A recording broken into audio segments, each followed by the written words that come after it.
ജോലി തേടുന്ന ആൾക്കാർക്ക് വളരെ റിലാക്സ് ചെയ്ത് ആസ്വദിച്ച് മനോഹരമായി ചെയ്യാൻ പറ്റുന്ന ഒരു തൊഴിലാണ്. നമ്മൾ ഈ ജയിച്ച് എന്നുള്ള തസ്തിക കൂടുതലും ജനങ്ങളുമായി ബന്ധപ്പെട്ടാണ് ഇരിക്കുന്നത്. നഴ്സുമാരെ മാലാഖമാരെന്ന് എപ്പോഴും വിശേഷിപ്പിക്കാറുണ്ട്. പക്ഷേ ഹെൽത്ത് ഇൻസ്പെക്ടർമാരെ നമുക്ക് മാലാഖ എന്ന് പറയാൻ പറ്റില്ല, ദേവദൂതൻ എന്ന് വിശേഷിപ്പിക്കേണ്ടി വരില്ല സാർ. എനിക്ക് തോന്നുന്നു കൊറോണ വന്നതിന് ശേഷമാണ് ഈ ജൂനിയർ ഹെൽത്ത് ഇൻസ്പെക്ടർ കുറച്ചുകൂടെ ഒരു ഫേമസ് ആണ്. പ്രത്യേകിച്ച് കോവിഡ് സമയത്തൊക്കെ ഉള്ള ഹെൽത്ത് ഇൻസ്പെക്ടർ എന്താണെന്നും അവരുടെ വില എന്താണെന്നും സമൂഹവും സർക്കാരൊക്കെ കൂടുതൽ മനസ്സിലാക്കിയ ഒരു കാലഘട്ടം. വാക്സിനേഷനൊക്കെ പൂർണ്ണമായും നമ്മുടെ ഒരു നിയന്ത്രണം. അത് എനിക്ക് നിങ്ങൾക്ക് എല്ലാവർക്കും നേരത്തെ കോവിഡ് സമയത്ത് പാസ്സായ എല്ലാവർക്കും എക്സ്പീരിയൻസ് ഉണ്ടായിരിക്കും, എല്ലാവരും പോയിട്ടുണ്ടാവും അല്ലേ? അതെ അതെ.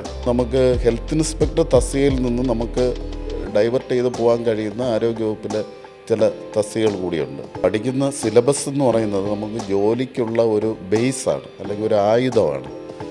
ഇതിനെ നമ്മൾ എങ്ങനെ ഇംപ്ലിമെൻറ്റ് ചെയ്യുന്നു എന്നുള്ളതാണ്. പലപ്പോഴും പറയാറില്ലേ, പുസ്തകത്താളിൽ നിന്ന് കിട്ടുന്ന മാത്രമല്ല എന്ന് പറയുന്നത് പോലെ ഇതിൽ നിന്നുള്ള ഇംപ്ലിമെൻറ്റേഷൻ കുറേ പ്രാക്ടിക്കൽ വ്യത്യാസം ഉണ്ടാവും. മുൻകാലങ്ങളെക്കാളും തസ്തികകൾ വർദ്ധിക്കാനുള്ള സാധ്യതയുണ്ട്. കഴിഞ്ഞ വർഷം 28 തസ്തിക കൂടുതലായിട്ട് സർക്കാർ വന്നിരുന്നു. ഇനി PHI എനിക്ക് തോന്നുന്നു കൂടുതൽ സൃഷ്ടിക്കാൻ സാധ്യതയുണ്ട്. അതുകൊണ്ട് എന്തായാലും ഭാവി ശോഭനമാണ് നമ്മുടെ ഈ തസ്തികയിൽ.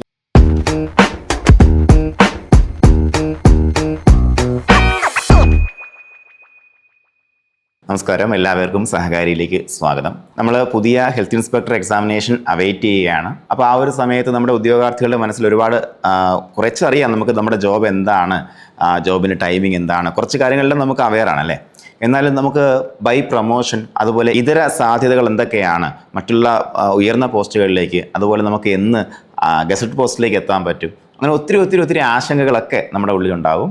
അപ്പോൾ അതെല്ലാം നമുക്ക് പരിഹരിക്കാൻ വേണ്ടി നമ്മളോടൊപ്പം ഇന്ന് അസിസ്റ്റന്റ് ലെപ്രസി ഓഫീസറായിട്ട് റിട്ടയർ ആയിട്ടുള്ള ശ്രീ സുരേഷ് കുമാർ സാർ നമ്മളോടൊപ്പം ഉണ്ട്. Sir, welcome to the show. നമസ്കാരം സാർ. നമ്മുടെ കുട്ടികൾക്കെല്ലാം അറിയാം എന്താണ് ഈ പോസ്റ്റ് എന്ന് ചെറിയ ധാരണ എല്ലാവർക്കും ഉണ്ടാവും. എന്നാലും കുറച്ചും കൂടെ വിശാലമായിട്ട്, അല്ലെങ്കിൽ ഒന്ന് കൺസോൾട്ടേറ്റ് ചെയ്ത് പറഞ്ഞു കഴിഞ്ഞാൽ എന്താണ് നമ്മുടെ ഈ ഹെൽത്ത് ഇൻസ്പെക്ടർ പോസ്റ്റ്? അതായത് ഇതിൻ്റെ എൻട്രി കേഡർ എന്ന് പറയുന്നത് ജൂനിയർ ഹെൽത്ത് ഇൻസ്പെക്ടർ ഗ്രേഡ് 2 എന്നുള്ളതാണ് പോസ്റ്റിൻ്റെ പേര്. ഇപ്പം പുതിയൊരു തസ്തികയുടെ ഗവൺമെൻറ് അനുവദിച്ചിട്ടുണ്ട്, പബ്ലിക് ഹെൽത്ത് ഇൻസ്പെക്ടർ. അപ്പോൾ അതിലേക്ക് ഇപ്പോൾ എനിക്ക് തോന്നുന്നു താൽക്കാലികമായിട്ട് കുറച്ച് പോസ്റ്റുകൾ ക്രിയേറ്റ് ചെയ്തിട്ടുമുണ്ട്. അപ്പോൾ എൻ്റെ അഭിപ്രായത്തിൽ ജോലി തേടുന്ന ആൾക്കാർക്ക് വളരെ റിലാക്സ് ചെയ്ത് ആസ്വദിച്ച് മനോഹരമായി ചെയ്യാൻ പറ്റുന്ന ഒരു തൊഴിലാണ് ഹെൽത്ത് ഇൻസ്പെക്ടർ തസ്തിക എന്ന് പറയുന്നത്. കാരണം ഇത് നമ്മളൊരു ഓഫീസ് റൂമിനകത്ത് അടച്ചിരുന്ന് ചെയ്യുന്നതല്ല. നമുക്ക് സാമൂഹ്യ സേവനം ഇതിലൂടെ നടത്താൻ പറ്റും. പിന്നെ പബ്ലിക് കോണ്ടാക്റ്റ് ഉണ്ടാവും, പിന്നെ പൊതുജന സേവനം, ഇങ്ങനെ എല്ലാ നമ്മുടെ കഴിവുകളും ബഹുമുഖമായിട്ടുള്ള കഴിവുകൾ നമുക്ക് പ്രകടിപ്പിക്കാനും ആസ്വദിച്ച് വലിയ ടെൻഷനൊന്നും ഇല്ലാതെ നമുക്ക് റിലാക്സ് ചെയ്ത് ചെയ്യാവുന്ന ഒരു ജോലിയാണ് ഈ ജയിച്ച് എന്ന് പറയുന്നത്. അപ്പോൾ ഇതിന് ക്വാളിഫിക്കേഷനായിട്ടിപ്പോൾ സർക്കാർ തീരുമാനിച്ചിരിക്കുന്നത് +2 സയൻസ്, പ്രത്യേകിച്ച് അതിൽ ബയോളജി ഒരു വിഷയമായി പഠിച്ചിരിക്കണം. ബയോളജി ഉൾപ്പെടുന്ന +2 സയൻസാണ് ഇതിൻ്റെ ക്വാളിഫിക്കേഷനായിട്ട് നിശ്ചയിച്ചിരിക്കുന്നത്. എന്നിട്ട് നമുക്ക് ഡിപ്ലോമ എടുത്തതിന് ശേഷമാണ് ഇതിൻ്റെ ക്വാളിഫിക്കേഷൻ ആവുന്നത്. അതിന് ശേഷം മാത്രമാണ് നമുക്കിതിലേക്ക് അപേക്ഷിക്കാൻ കഴിയുന്നത്. സാർ, അപ്പോൾ നമ്മളിപ്പോൾ ഗ്രേഡ് 2 ആയിട്ടാണ് കയറുന്നത് സാർ പറഞ്ഞല്ലോ. അപ്പോൾ ഇത് കഴിഞ്ഞ് നമ്മൾക്ക് ഇനി മുന്നോട്ട് പോകുമ്പോൾ, അതായത് പ്രൊമോഷനായിട്ട് മുന്നോട്ട് പോകുമ്പോൾ എന്തൊക്കെ സാധ്യതകളാണ് നമുക്ക് കിട്ടാൻ? ഗ്രേഡ് 2 ആയിട്ടാണ് നമ്മുടെ തസ്തിക പ്രവേശിക്കുന്നത്. അതിനുശേഷം ആദ്യത്തെ പ്രൊമോഷൻ എന്ന് പറയുന്നത് ഗ്രേഡ് 1. അത് സാധാരണഗതിയിൽ 8 വർഷം, അല്ല 8 വർഷം പരമാവധിയാണ്. അതിനുമ്പോൾ ഒരു 3-4 വർഷം ആകുമ്പോഴത്തേന് ഗ്രേഡ് പ്രൊമോഷൻ നമുക്ക് കിട്ടും. അപ്പോൾ ഗ്രേഡ് പ്രൊമോഷൻ കഴിഞ്ഞതിന് ശേഷം അടുത്ത പ്രൊമോഷൻ എന്ന് പറഞ്ഞാൽ ഹെൽത്ത് ഇൻസ്പെക്ടർ എന്നുള്ളതാണ്. അപ്പോൾ ഹെൽത്ത് ഇൻസ്പെക്ടർ എന്ന് പറയുമ്പോൾ ഒരു പഞ്ചായത്തിൻ്റെ അല്ലെങ്കിൽ ഒരു പ്രൈമറി ഹെൽത്ത് സെൻ്ററിൻ്റെ മുഴുവൻ ചുമതല നമുക്ക് ആയിരിക്കും. അതിന് ശേഷമുള്ള പ്രൊമോഷൻ എന്ന് പറയുന്നത് ഹെൽത്ത് സൂപ്പർവൈസർ. അത് കമ്മ്യൂണിറ്റി ഹെൽത്ത് സെൻറ്റർ, അതൊരു 4-5 പ്രൈമറി ഹെൽത്ത് സെൻറ്ററിൻ്റെ ചുമതലയാണ് CHCക്ക് വരുന്ന അവിടുത്തെ പ്രധാനപ്പെട്ട വ്യക്തിയായിരിക്കും ഹെൽത്ത് സൂപ്പർവൈസർ. അപ്പോൾ അത് കഴിഞ്ഞിട്ട് വരുന്ന പ്രൊമോഷൻ എന്ന് പറയുന്നത് ടെക്നിക്കൽ അസിസ്റ്റൻറ്റ് ഗ്രേഡ് 2ഉം പിന്നെ ഗ്രേഡ് 1ഉം.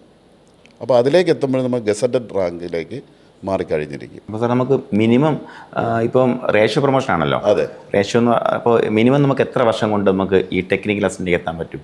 അത് പ്രൊമോഷനുമായിട്ട് ബന്ധപ്പെട്ടിരിക്കുന്നു. എങ്കിലും ഒരു 15-20 വർഷം കൊണ്ട് എത്താൻ പറ്റിയത്. അപ്പോൾ നിങ്ങൾ എല്ലാവരും മനസ്സിലാക്കേണ്ട കാര്യം എന്ന് പറയുമ്പോഴത്തേക്കും ചെറിയ ഏജിൽ കയറുന്ന ആൾക്കാർക്കല്ലേ സാർ, ഒരു 20-25 വയസ്സിലേക്ക് കയറുന്ന ആൾക്കാർക്ക് ഒരു 35-40 വയസ്സ് മാക്സിമം ഒരു എങ്ങനെയായാലും നമുക്ക് ഒരു ഗസറ്റ് ആയതിനു ശേഷം ഒരു എത്ര വർഷം കിട്ടും? 10 വർഷത്തെ സർവീസ് എന്തായാലും കിട്ടും എന്നുള്ളതാണ്. അതോടൊപ്പം തന്നെ നമുക്ക് ഹെൽത്ത് ഇൻസ്പെക്ടർ തസ്തികയിൽ നിന്ന് നമുക്ക് ഡൈവേർട്ട് ചെയ്ത് പോകാൻ കഴിയുന്ന ആരോഗ്യവകുപ്പിലെ ചില തസ്തികകൾ കൂടിയുണ്ട്. മലേറിയ ഓഫീസർ, അതുപോലെ തന്നെ മാസ് മീഡിയ ഓഫീസർ, ഇവയിലേക്കൊക്കെ നമുക്ക് അഡീഷണൽ ക്വാളിഫിക്കേഷൻ ഉള്ളവർ, പ്രത്യേകിച്ച് BSc ബിരുദവും അല്ലെങ്കിൽ പിന്നെ സോഷ്യോളജി ബിരുദമൊക്കെ ഉള്ളവർക്ക് ഈ മലേറിയ ഓഫീസർ അതുപോലെ തന്നെ ഡെപ്യൂട്ടി മാസ് മീഡിയ ഓഫീസറിലേക്കൊക്കെ മാറാൻ കഴിയും. അപ്പോൾ വളരെ വാല്യുബിൾ ആയിട്ടുള്ള ഇൻഫർമേഷൻ നമുക്ക് കിട്ടിയിട്ടുള്ളത്. നിങ്ങൾ ഹെൽത്ത് ഇൻസ്പെക്ടർ ആയതിനു ശേഷം വെറുതെ ഇരിക്കരുത്, അല്ലേ മിസ്സേ? വെറുതെ ഇരിക്കരുത്. നിങ്ങൾ എന്ത് ചെയ്യണം? നിങ്ങൾ പഠിക്കണം, പിന്നെ പഠിക്കണം. അതായത് നമുക്ക് ഡിസ്റ്റൻ്റ് ആയിട്ട് സോഷ്യോളജിയോ സോഷ്യൽ വർക്കൊക്കെ പഠിച്ചു കഴിഞ്ഞാൽ മാസ് മീഡിയ ഓഫീസറിൻ്റെ ഒക്കെ ഒരു ഓപ്പർച്യൂണിറ്റി വരുമ്പോഴത്തേക്കും അടിച്ചു കയറാൻ പറ്റും, അല്ലേ? അപ്പോൾ അത്തരത്തിലുള്ള ഒരു ഓപ്പർച്യൂണിറ്റി അത് സാറിൻ്റെ ഭാഗത്ത് നമുക്ക് കിട്ടുന്ന ഒരു എക്സ്ട്രാ ഒരു ഭാഗ്യമാണ്. അപ്പോൾ അത് മാക്സിമം എല്ലാവരും അത് യൂട്ടിലൈസ് ചെയ്യാൻ നോക്കുക.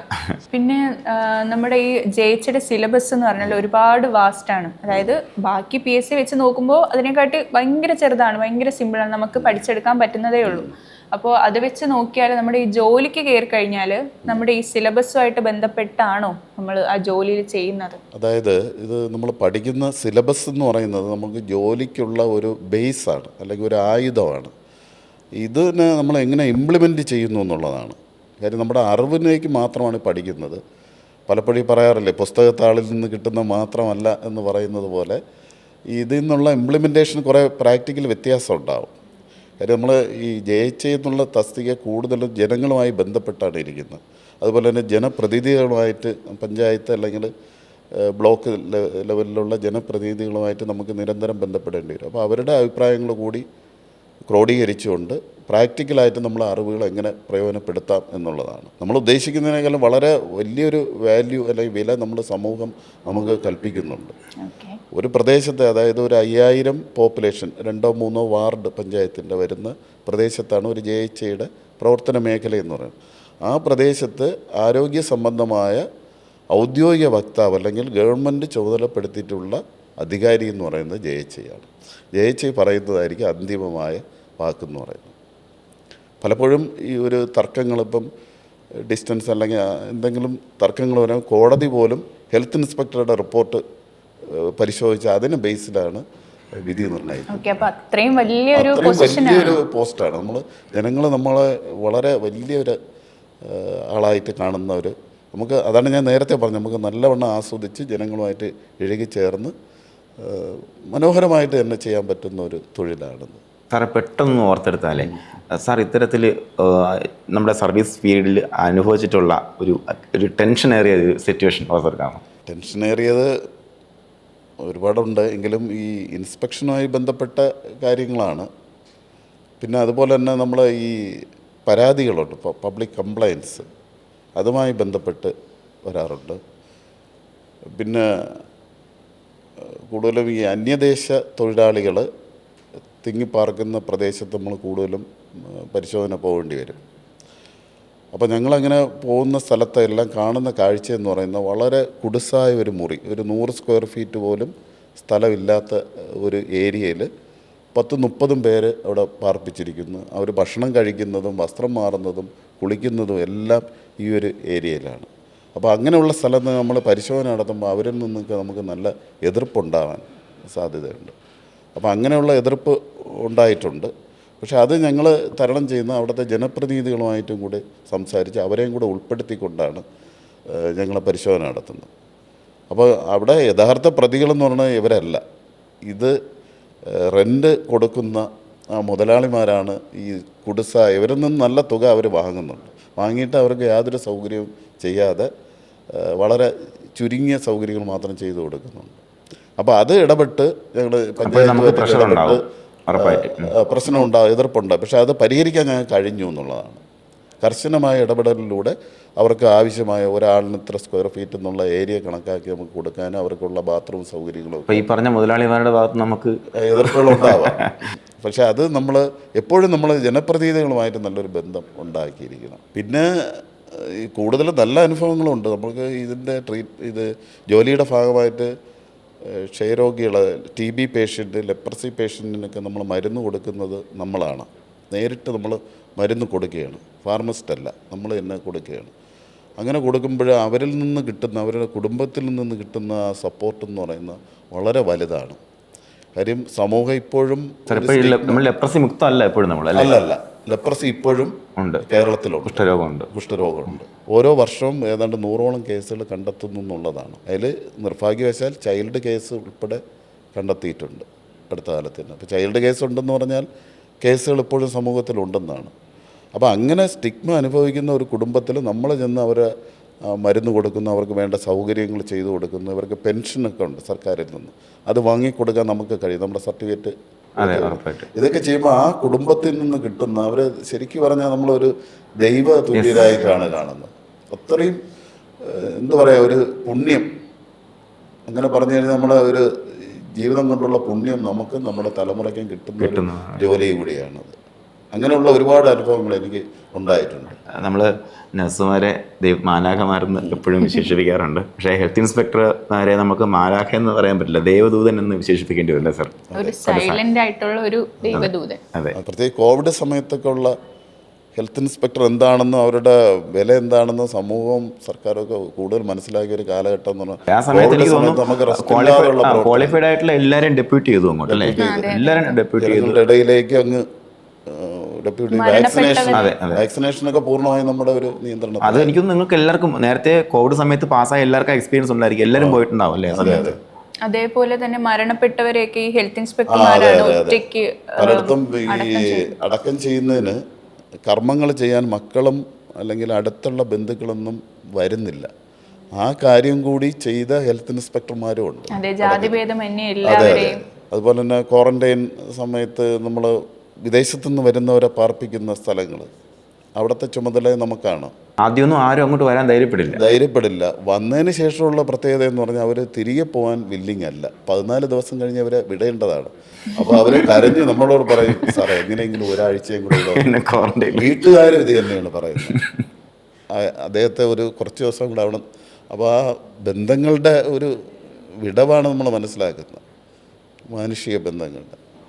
എനിക്ക് തോന്നുന്നു കൊറോണ വന്നതിന് ശേഷമാണ് ഈ ജൂനിയർ ഹെൽത്ത് ഇൻസ്പെക്ടർ ആ ഒരു പേര് തന്നെ ഫേമസ് ആവുന്നത്.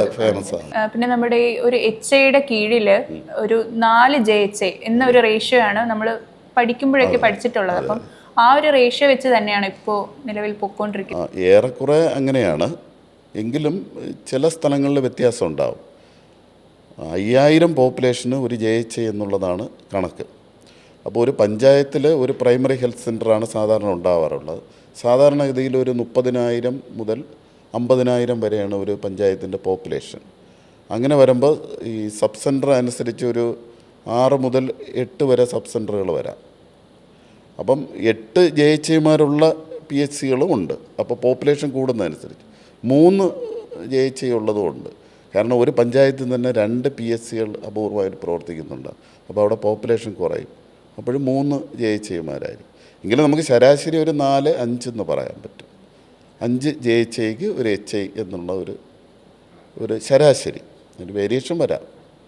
പിന്നെ നമ്മുടെ ഈ പബ്ലിക് ഹെൽത്ത് ഇൻസ്പെക്ടർ സാർ ഇപ്പം നേരത്തെ പറഞ്ഞായിരുന്നല്ലോ, അപ്പം ആ ഒരു പോസ്റ്റിനെ പറ്റി സാർ എന്താണ് പറയാൻ ഉദ്ദേശിക്കുന്നത്? അത് അടുത്ത കാലത്ത് വന്നിട്ടുള്ള ഒരു കൂട്ടിച്ചേർക്കലാണ് പബ്ലിക് ഹെൽത്ത് ഇൻസ്പെക്ടർ.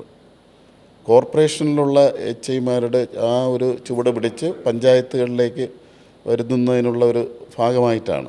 അടുത്ത കാലത്ത് ഗവൺമെൻറ് തന്നെ എനിക്ക് തോന്നുന്നു കഴിഞ്ഞ ബഡ്ജറ്റിൽ 300ഓളം തസ്തികകൾ താൽക്കാലികമായി സൃഷ്ടിച്ചിട്ടുണ്ട്. അപ്പോൾ അവരുടെ ജോലി വ്യത്യസ്തമാണ്. കാര്യം ഒരു പ്രദേശത്തെ മാലിന്യ നിർമ്മാർജ്ജനവും ശുചിത്വ പരിപാലനവും ഒക്കെ പഞ്ചായത്തിൻ്റെ ചുമതലയാണ്. ഇപ്പോൾ ഈ പഞ്ചായത്തിൽ അത് ചെയ്യാൻ വേണ്ടി പ്രത്യേക ഒരു ഉദ്യോഗസ്ഥനില്ല.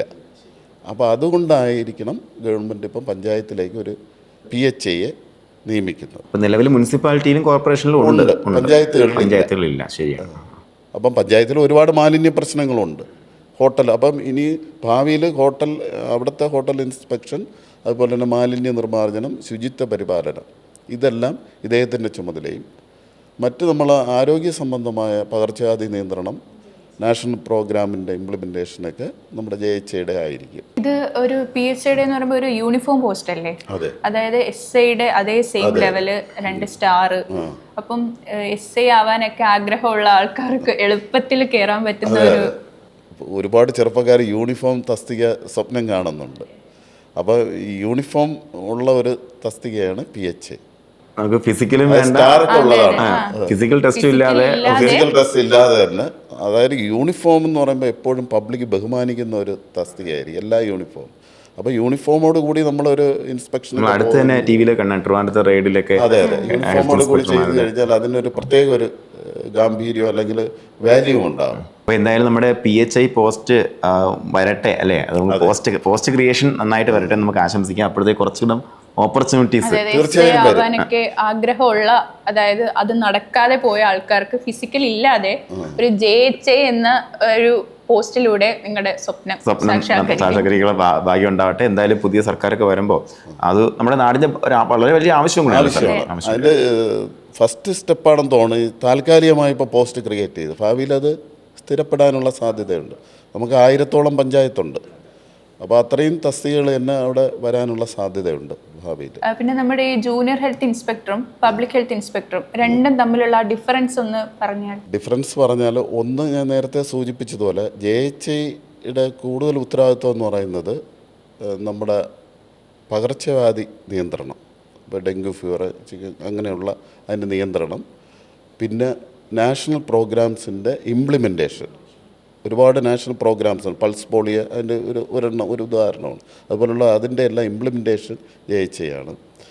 പിന്നെ വാക്സിനേഷൻ, അങ്ങനെയുള്ള ഡയറക്റ്റ് ഹെൽത്തുമായി ബന്ധപ്പെട്ട ആരോഗ്യ പരിപാലനവുമായി ബന്ധപ്പെട്ട ചുമതലകളാണ് JHIക്ക് ഉള്ളത്. അതിൻ്റെ കൂടെ ഇപ്പം നിലവിൽ റൂറൽ ഏരിയയിൽ ഹോട്ടൽ ഇൻസ്പെക്ഷനൊക്കെ നടത്തുന്നത് JHI തന്നെയാണ്.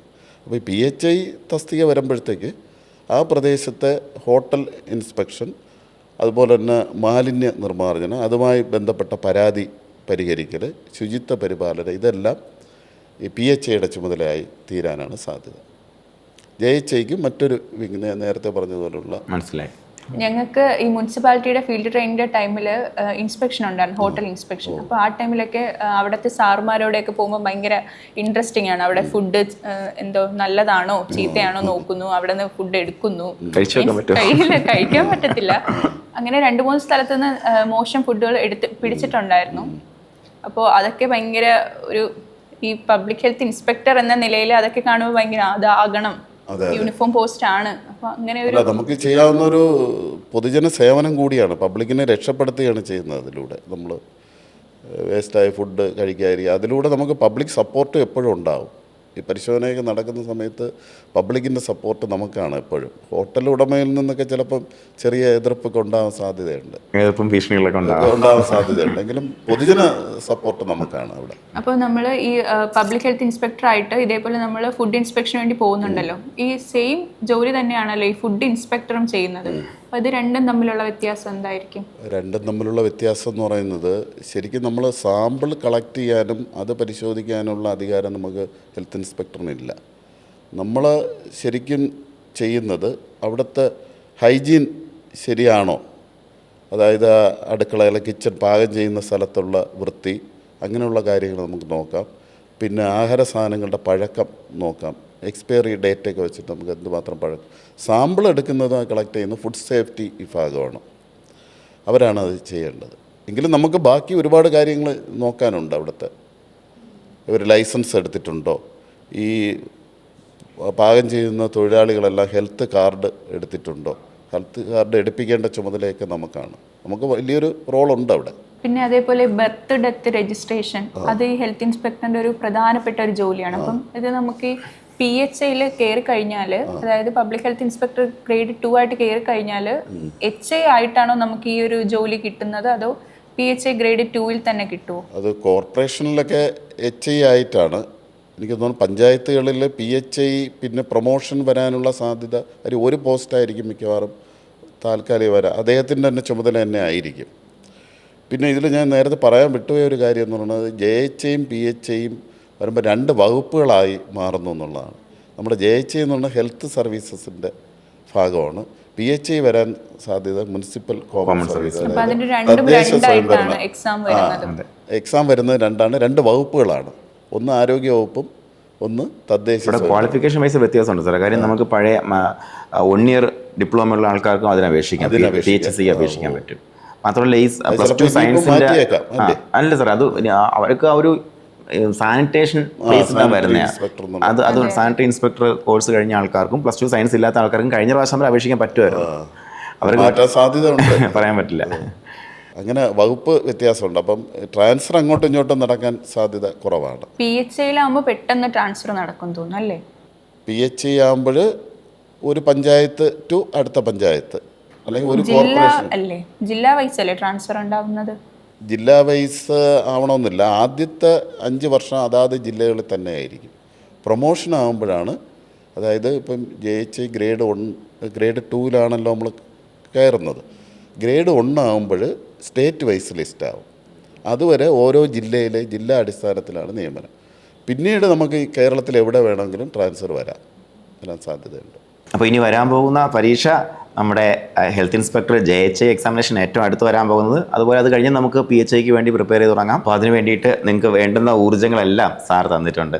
നമ്മളൊരു ദൈവദൂതനെ പോലെയാണ് ജനങ്ങൾക്ക് മുന്നിൽ അവതരിക്കുന്നത് എന്നുള്ളൊരു ഉറപ്പാണ്. അപ്പോൾ അതിനുവേണ്ടി നമുക്ക് ഒരുമിച്ച് പ്രിപ്പയർ ചെയ്ത് തുടങ്ങാം. സാർ, നമുക്ക് ഇനി ഈ ഒരു പരീക്ഷയ്ക്ക് വേണ്ടിയിട്ട് പഠിക്കാൻ പോകുന്ന ആൾക്കാർ, അതുപോലെ +2 സയൻസ് കഴിഞ്ഞ് നിൽക്കുന്ന കുട്ടികളുണ്ടായിരിക്കും, അതുപോലെ PSC പരീക്ഷയ്ക്ക് വേണ്ടി ഇപ്പോൾ ഡിപ്ലോമ കഴിഞ്ഞിട്ട് പഠിക്കുന്ന ഉദ്യോഗാർത്ഥികളുണ്ടായിരിക്കും. ഈ 2 കൂട്ടുകാർക്ക് എന്ത് മെസ്സേജാണ് സാറിന് കൊടുക്കാനുള്ളത്? അതായത് ഒരു തൊഴിൽ എന്ന് പറയുന്നത്, സർക്കാർ ജോലി നമ്മുടെ എല്ലാവരുടെയും സ്വപ്നമാണ്. നിങ്ങൾ നന്നായിട്ട് വർക്ക് ചെയ്യുക. ഇപ്പോൾ ഏത് ജോലിയായാലും അത് മോശമല്ല, നല്ല ജോലി തന്നെയാണ്. അപ്പോൾ ഇതിലേക്ക് സിലബസ് അനുസരിച്ച് നന്നായിട്ട് ഹാർഡ് വർക്ക് ചെയ്യുക. അതനുസരിച്ച് നമ്മൾ പരീക്ഷ എഴുതുക, ജോലിക്ക് വേണ്ടി വെയിറ്റ് ചെയ്യുക. അത്രേ പറയാനുള്ളൂ. കാരണം നന്നായിട്ട് വർക്ക് ചെയ്യുന്ന എല്ലാവർക്കും തന്നെ ജോലി കിട്ടും, സാധ്യതയുണ്ട്. പ്രത്യേകിച്ച് ഈ JHIയുടെ മുൻകാലങ്ങളെക്കാളും തസ്തികകൾ വർദ്ധിക്കാനുള്ള സാധ്യതയുണ്ട്. കഴിഞ്ഞ വർഷം 28 തസ്തിക കൂടുതലായിട്ട് സർക്കാർ വന്നിരുന്നു. ഇനി PHI എനിക്ക് തോന്നുന്നു കൂടുതൽ സൃഷ്ടിക്കാൻ സാധ്യതയുണ്ട്. അതുകൊണ്ട് എന്തായാലും ഭാവി ശോഭനമാണ്. നമ്മുടെ ഈ തസ്തികയിൽ ചെയ്തുകൊണ്ടിരിക്കുന്ന ആർക്കും നിരാശരാവേണ്ടി വരില്ല. ഹെൽത്ത് മേഖലയിലും അതുപോലെ പോലീസിലും എന്തായാലും വേക്കൻസി കുറയില്ല. മാറി മാറി വരുന്ന സർക്കാരുകളെല്ലാവരും തന്നെ ആരോഗ്യരംഗത്തിന് വേണ്ടത്ര പ്രാധാന്യം കൊടുക്കും.